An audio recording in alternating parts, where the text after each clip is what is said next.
అందరికీ నమస్కారం. ఆరాధన ఛానల్‌కి స్వాగతం.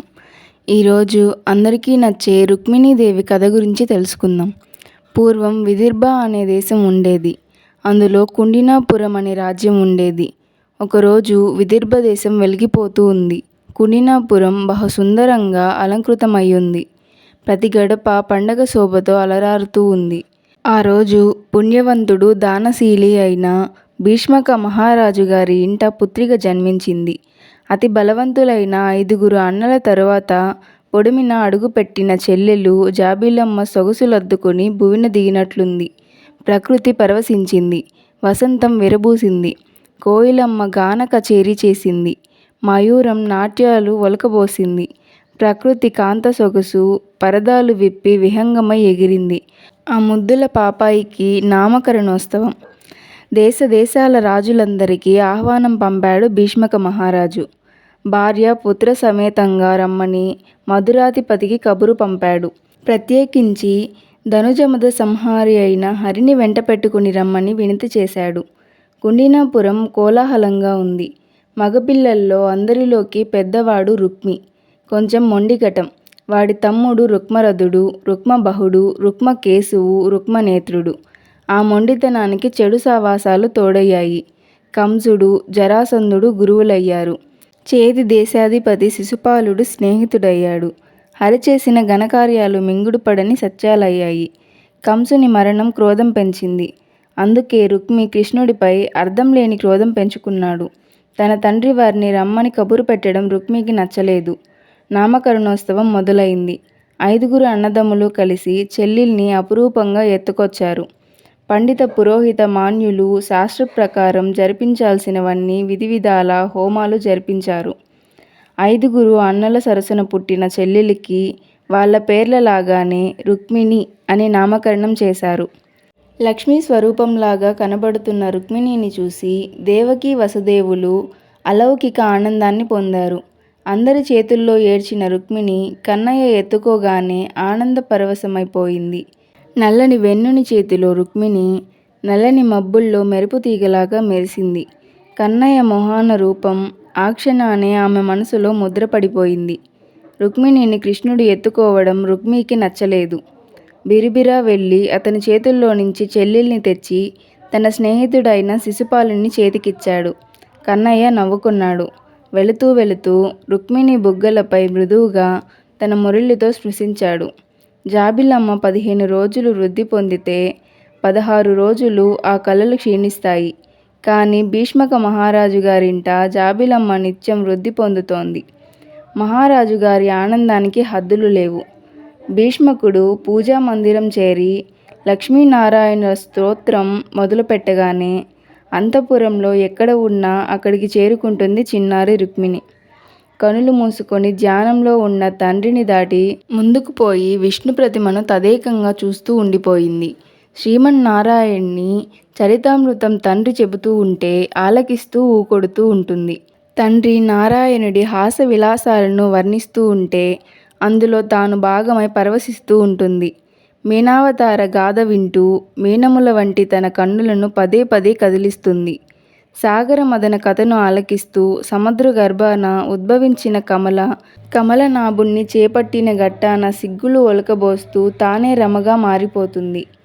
వరాహ చరిత్రను వింటూ ఆది వరాహమూర్తి చిత్రాన్ని చూస్తూ తనని తాను మర్చిపోతుంది. రాముని చరిత్ర వింటూ లోకాన్ని మర్చిపోతుంది. శివ ధనుర్భంగం చేసేటప్పుడు చెవులు రిక్కించి రాముని ఘనతను వింటుంది. సీతాపహరణ తానే సీతై కన్నీరు మున్నీరుగా విలపిస్తుంది. రాముడు 10 తలల రావణుడిని నేల కూర్చుతారు. 1000 నాల్కల శేషువులా నిశ్వాసిస్తుంది. ఆమెకు అంతా విష్ణుమయం.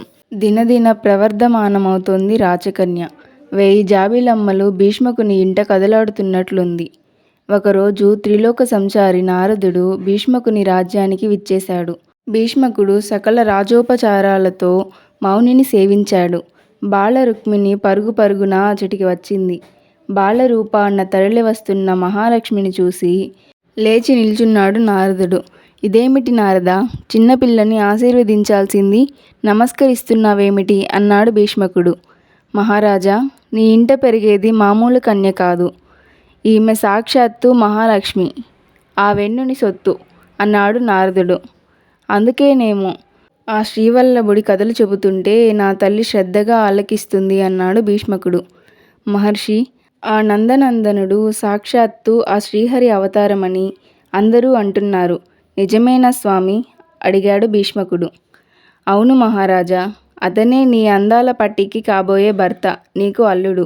ఇటువంటి అదృష్టం కోసం ఎందరో జన్మజన్మలుగా ఎదురు చూస్తున్నారు. అలాంటిది ఆ మహాపురుషుడు నీకు అల్లుడవుతాడు. నీ జన్మ ధన్యమైంది మహారాజా అన్నాడు నారదుడు. చిన్ని రుక్మిణి వైపు తిరిగి, అమ్మా, నిన్ను శ్రీహరిని కలపడమే నా పని అని ముసిముసి నవ్వులు నవ్వాడు నారదుడు. సురమౌని, ఆ అఖిలాండేశ్వరుని జయగాథలు వినిపించరు అంటూ అడిగింది బుంగమూదితో ముద్దుగా రుక్మిణి.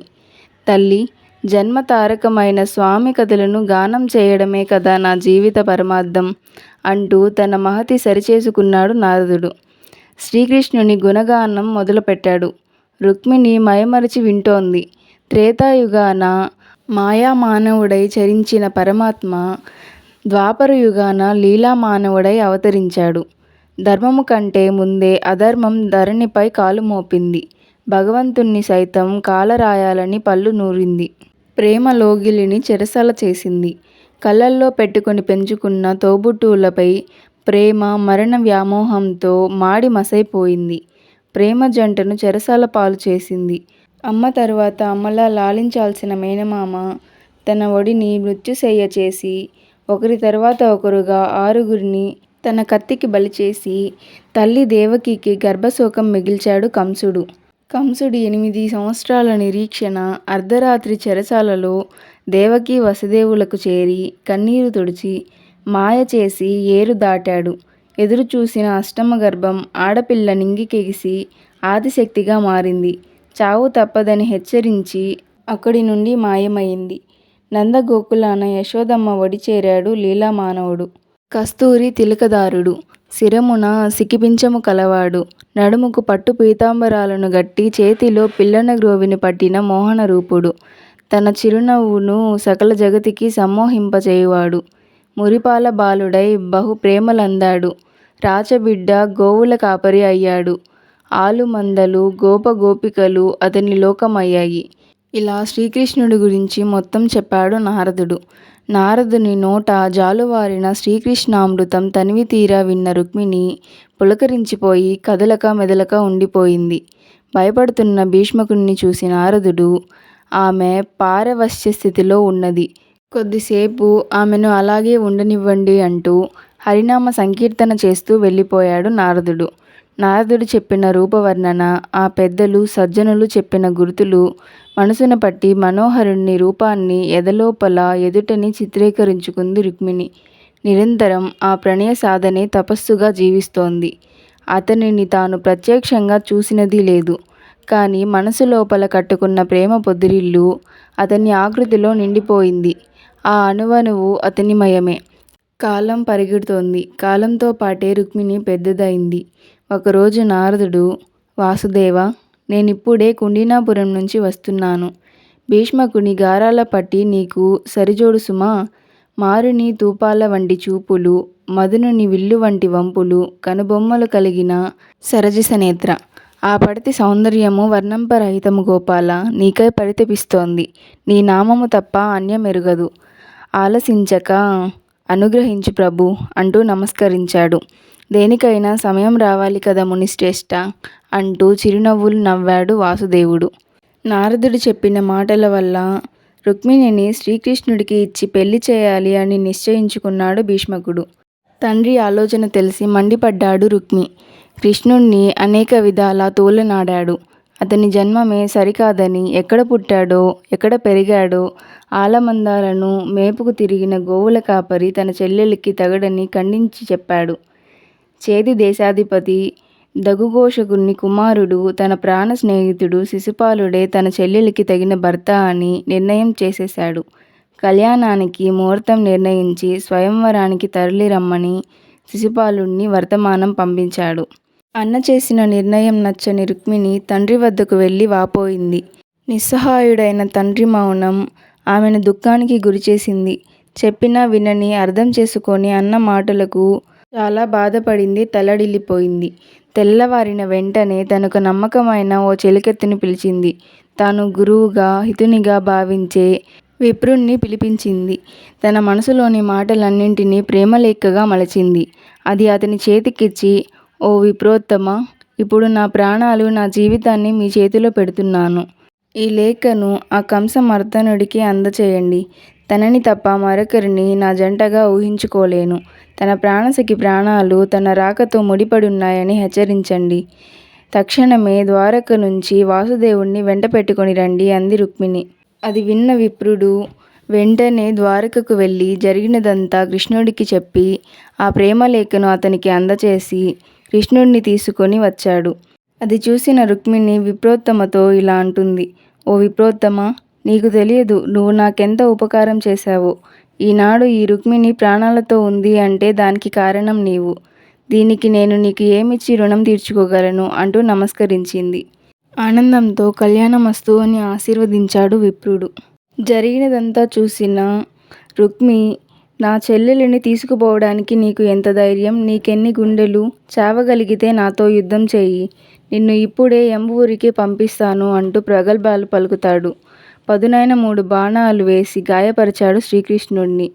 నల్లనయ్య ఓ చిరునవ్వు నవ్వి అతని బాణాలను ముక్కలు చేసి వారి మధ్య యుద్ధంలో శ్రీకృష్ణుడు విజయం పొంది రుక్మిణిని వివాహం చేసుకుంటాడు. ఇంతటితో ఈ కథ పూర్తయింది. ఈ కథ మీకు నచ్చినట్లయితే లైక్ చేయండి, షేర్ చేయండి. ఇలాంటి మరిన్ని కథల కోసం మన ఛానల్ని సబ్స్క్రైబ్ చేయండి.